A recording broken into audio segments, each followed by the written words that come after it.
Spec Ops The Line makes you look inwards as you play, asking you to question the actions that your character takes throughout the campaign.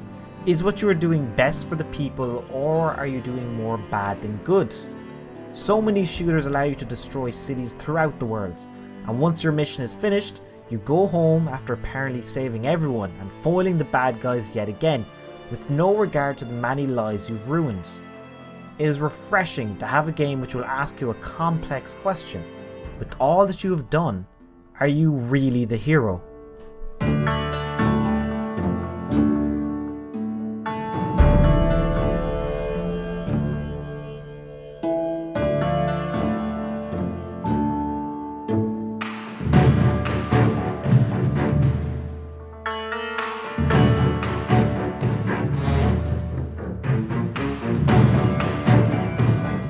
You play the role of Captain Martin Lawler. You and your 2 squad members have orders to locate survivors, leave Dubai, radio command from the city limits, wait for the cavalry to arrive, and then head home. However, you receive a distress signal from Alpha Patrol. Upon finding the dying soldier, you learn that the rest of the squad was taken. This leads to the recon mission becoming a rescue mission. Things aren't quite as they seem, as the locals, the CIA and the 33rd Battalion, led by an American hero named John Conrad, are all involved in the conflict in Dubai. It all seems run-of-the-mill until about a third of the way into the campaign. At this point, the story starts to shine a light on the aspects of war and military conflict that is often ignored in games. There are some astounding and brilliant scenes that illustrate some of the costs of conflict on those who want no part of it. We need a translator to know they're hurt. They say it now. These people want us gone. We should get out of here. Leave these people to grieve. Yeah, I think that's the least we can do. Come on. Just how much collateral damage can occur until it outweighs the overall gain? This brutal journey that you go on will take a physical and mental toll on you and your squads, which is evidenced by the bandages, blood, smoke, charred flesh on them, as well as their demeanour becoming harsher as the game progresses. No longer do they shout target neutralised, it becomes kill those fuckers. Fuck you! This is slowing me down. It is refreshing to see the characters show the wear and tear the story is having on them. It is worth noting how magnificent the ending of this game is. It left me with my jaw open and it tied the whole experience together in a beautiful and astounding bow, in turn elevating the experience of the campaign. It was so good that I immediately replayed the final chapter just to take it in one more time. Shit! Sticking out! Got him! During the 5 to 6 hour gripping campaign, you will shoot and kill a lot of enemies, similar to most shooters. With this being a linear experience, you will go from gunfight to gunfight with the rest period in between where the story will be told. It is in these moments that the game shines, showing some of the more shocking images of conflict. However, some of these somber moments are not as effective as they could have been. There is a dichotomy present when one minute you are to mourn the death of innocents, and the next minute you mow down a load of people. It is a true testament as to how gut-wrenching some of the scenes are when they can still shock you even with this issue present.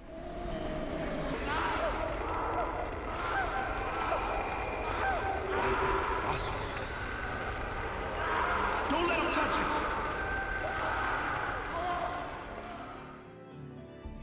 Being the leader of your squad has its advantages. Having 2 wisecracking, likeable men alongside you for the journey can prove worthwhile.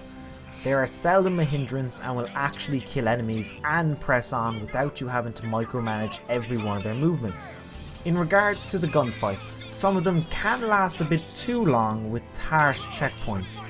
Being hunkered down in cover and methodically picking off enemies for 10 minutes only to die because of an unavoidable grenade is particularly annoying, This is more of a problem in the later stages of the game when hordes of enemies are forced upon you and one wrong move can set you back 20 long minutes.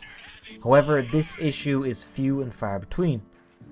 The 15 total chapters you will play through are relatively short and keep you moving along at an excellent pace. You will always feel like you are making progress and advancing the story as its tone gets darker and darker. You will never be lost as to where to go or feel bored. It may be a short campaign, but that is only because they cut out every last bit of filler to deliver the best experience possible. Think of it as a paid vacation.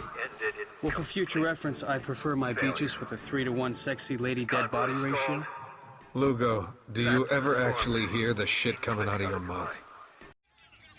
The gameplay is one of the shortcomings of this brilliant experience. At times it can be very much your run-of-the-mill third-person cover shooter. At your disposal is the conventional assortment of guns you would expect to find in this type of game: assault rifles, handguns, shotguns and sniper rifles. You can only carry 2 at a time, leading to you never growing too attached to any particular gun, as you will probably be swapping it for another the moment you run out of ammo. Each weapon of yours will have an alternate ability. You can switch from fully automatic to 3 burst, or adjust the zoom of your sniper rifle from 8 to 6. There are a couple of nuances to the gameplay which spice it up. At any point you can hold R2 and direct your squad to focus their fire on a particular enemy. This is best utilised when a sniper is up on a rooftop or a group of enemies are holed up in a bunker, so one of your squad can toss in a grenade and leading to a magnificent explosion. There is also instances of using your environment to your advantage, such as shooting out windows with banks of sand behind it to kill your enemy. Also, on some occasions you will have to brave the elements yourself and fight through sandstorms, which can break up the gameplay rather nicely.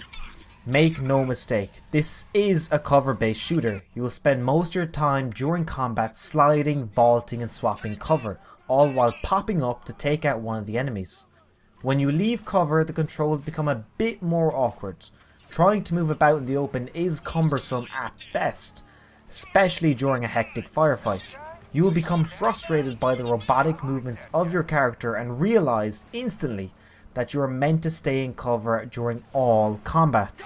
One of the fun aspects of the gameplay is entering brief slow motion when you land a headshot or a grenade explodes several men at once. This is a nice touch and adds to the drama of the gunfights.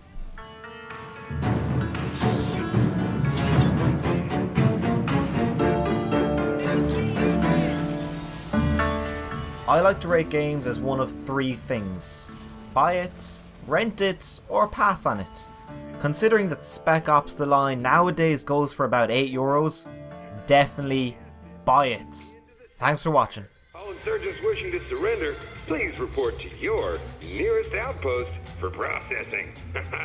We now return to our regularly scheduled broadcast. Here we go. Let me go on record and say this shit just got weird. Fuck weird. This is out of control.